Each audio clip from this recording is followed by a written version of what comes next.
Okay, so this is part 6 of Who the Fuck Did I Marry? So, where we left off.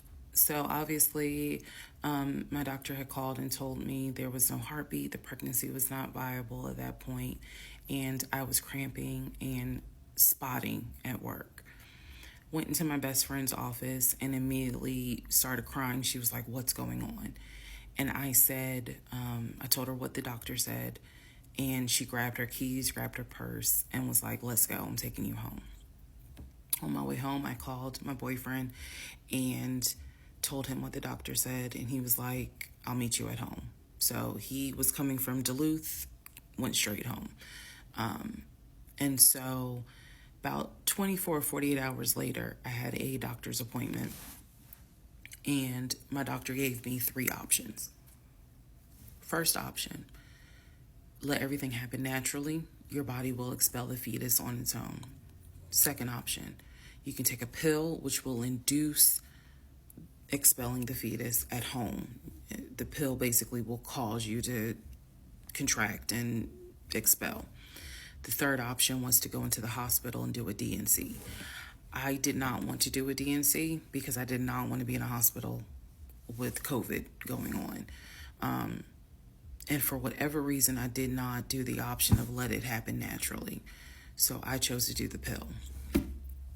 His birthday was June 17th.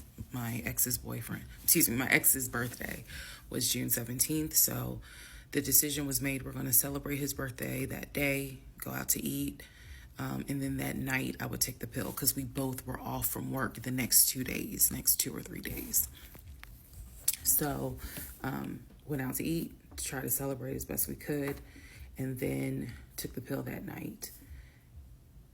That night was the most traumatic, excruciating pain I've ever put my body through. I do not recommend any woman, if prayerfully you don't have to go through that, but I don't recommend taking that pill. If you don't have to, don't do it. I spent the whole night in the bathroom just crying in so much pain. They gave me a narcotic. I couldn't take it because I found out I was allergic to it. So it was causing me to like projectile vomiting. It was a mess. So, and he was right there. You know, he was scared that he needed to take me to the ER. But in the morning, the pain kind of subsided. So about 72 hours later, I had another doctor's appointment where the purpose of this appointment was to do an ultrasound to see if everything had passed. Everything did not pass. So because of that, my doctor was like, we're going to have to do a D&C. My D&C was scheduled for the first week of July. My boyfriend, my ex, was going to take me. That was always the plan. 2 days before my procedure, he comes home and tells me that he is up for a promotion. He's up to be promoted to VP. Because of this, the president of the company, is coming in, and it was going to be this huge business meeting he had to go to. The business meeting was scheduled for the day of my surgery. And so I'm throwing a fit because I was like, you there's no way you can do that meeting. Like, I need you to take me to the hospital and all this other stuff. And so he offered to have his sister take me to the hospital. Apparently his sister lived in Douglasville. I was like, no, because I've never met her. Like, I'm not having a stranger take me to the hospital. No, this is a private situation. I don't want to do that, blah, blah, blah. So my aunt had offered to take me. And then my friend who took me home from work had offered to take me. So at that point, we get into an argument because he's like, my sister is, you about your family, so why can't she step in? And I was like, nah, because I don't know her. Period. I don't know her. So my friend offers to take me to the hospital because I was all distressed that he's saying he has a business meeting and he can't take me. So I remember being on I-75 on the connector on the phone with her crying because I was so embarrassed that he wasn't going to be the one to take me and that I was needing to rely on someone else to take me to the hospital in order to get a D&C done. And she was really great. She was like, girl, this is why you have a village. Like, it's okay. Things happen. The world is crazy right now. I will take you. You're going to be okay. So he did not take me to the hospital for my D&C. My friend did. She could not stay because of COVID protocol. So when they wheeled me into pre-op after I got checked in, I texted him and was just letting him know, hey, here's the update. I'm about to, I'm in pre-op. They're going to get me prepared to go back to the surgical ward or whatever. And the response I got was from his new executive assistant named David.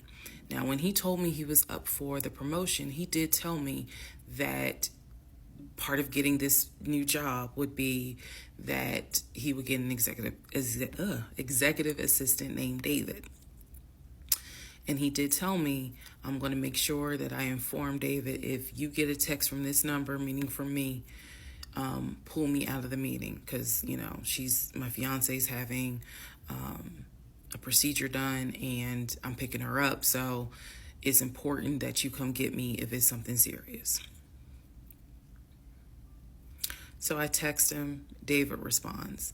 He said, yeah, Mr. Blah, blah told me that you are having a procedure done. If you need me to get him, I can go get him. He's in a meeting. Just let me know what you need.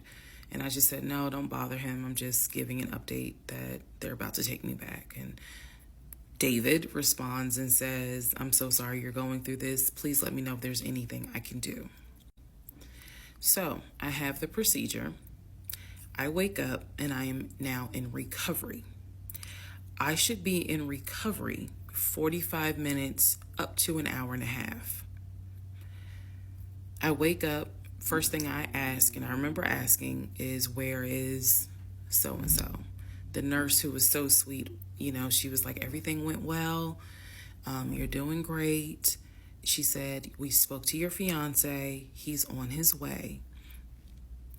So I said, okay, I kind of dozed back out, but I could still hear everything that was going on. I just could not keep my eyes open to save my life.